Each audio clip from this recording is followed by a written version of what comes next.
6 years ago, the Arab world acquired a new revolutionary star. He was a young man, only 28 years old, born deep in the Libyan desert, where his parents still live in a tent. He was Colonel Muammar Gaddafi. Since then, he's acquired a worldwide reputation as a revolutionary leader and sponsor. To Western eyes, he seems a deeply contradictory figure, passionately religious, yet the supporter of terrorists. The man who calls for Arab unity, and yet the one Arab leader who continually attacks fellow Arab presidents. Last week, he called for change in the regime in 2 neighbors. He's also backed what he regards as liberation movements in many countries outside the Arab world, including the IRA.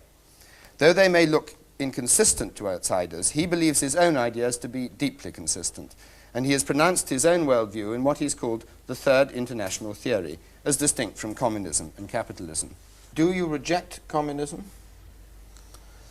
Of course, if communism is the monopoly of ownership by the state, then we reject such a monopoly.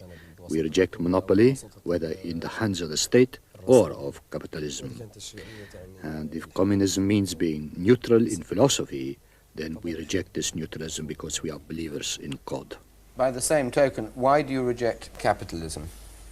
Can I add to that question? Do you accept that capitalism has successfully industrialized countries and made them wealthy? على حال الأشياء الرأسمالية مرفوضة من الناحية الاقتصادية. On the whole, we reject capitalism because it means accepting the monopoly of ownership in the economy by capitalists, companies included. And we reject this because the communism we believe in is about participation, not wage slavery. الذين يمتلكون رأس المال هم الذين. In the political setup, those who own the capital determine the politics of society.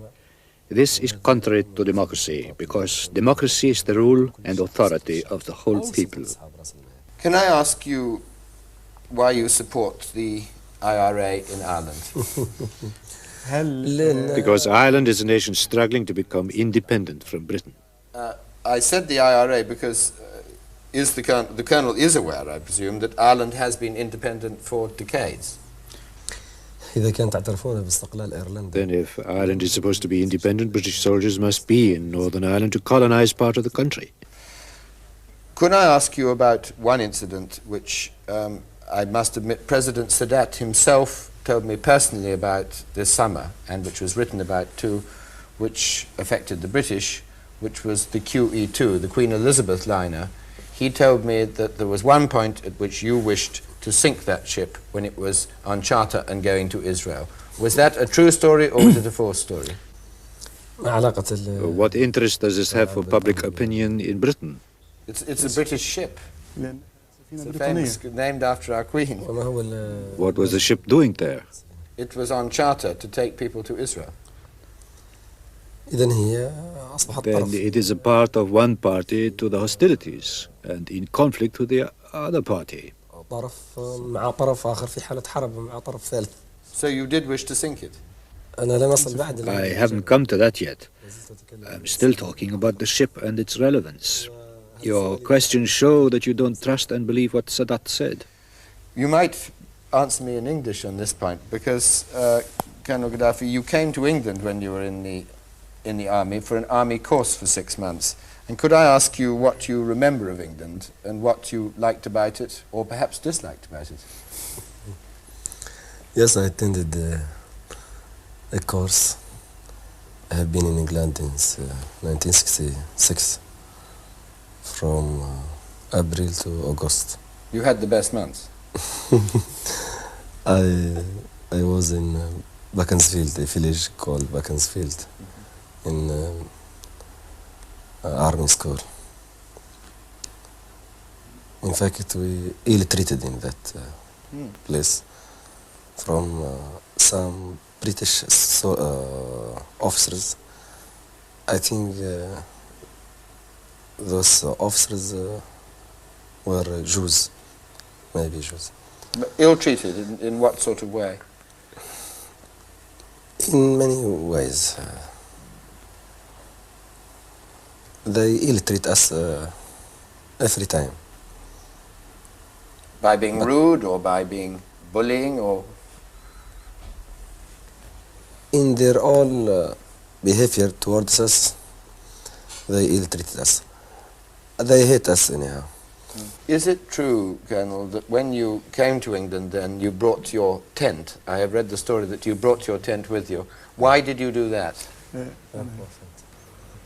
Give the same thing.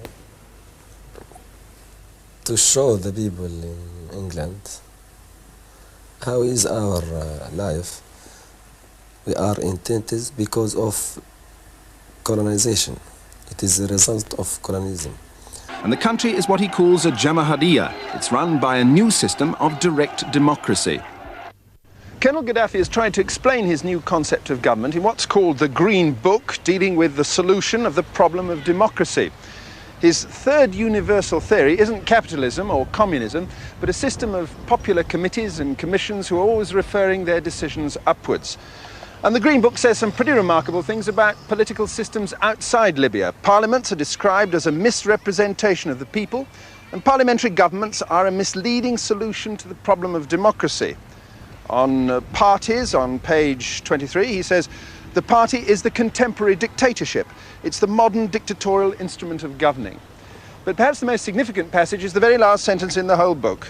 Realistically, the strong always rule. That is, the stronger part in the society is the one that rules.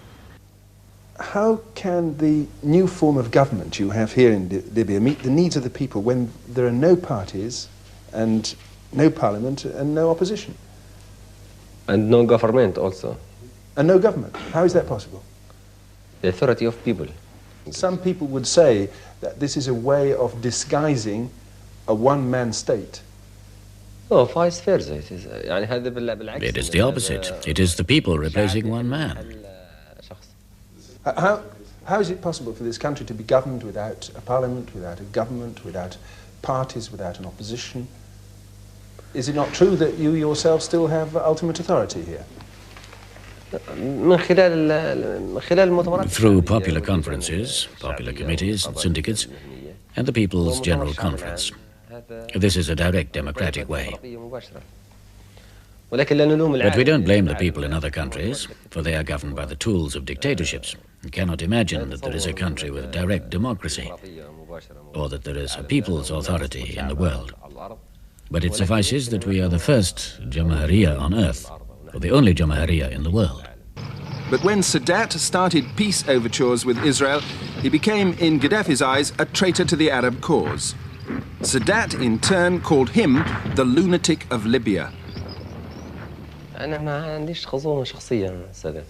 I have no personal feud with Sadat.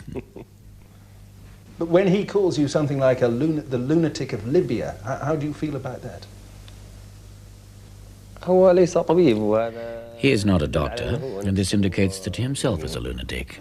But he has made very many serious allegations about your conduct, or the Egyptians have made very many serious allegations about your conduct. Mohammed Hakel, for instance, said that you'd once ordered an Egyptian submarine to go and torpedo the QE2, which was taking then a lot of Jewish people to Israel. What would have been the effect of that on the Arab cause? This would mean re-examining the records of that period. And anyway, that would have been a long time ago. But did you actually order somebody to an Egyptian submarine to go and torpedo the QE2?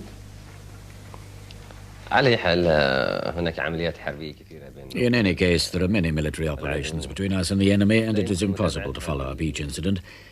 As for the Jews, they shot down one of our civilian airplanes in flames. It was carrying more than 100 civilian passengers, half of them women and children.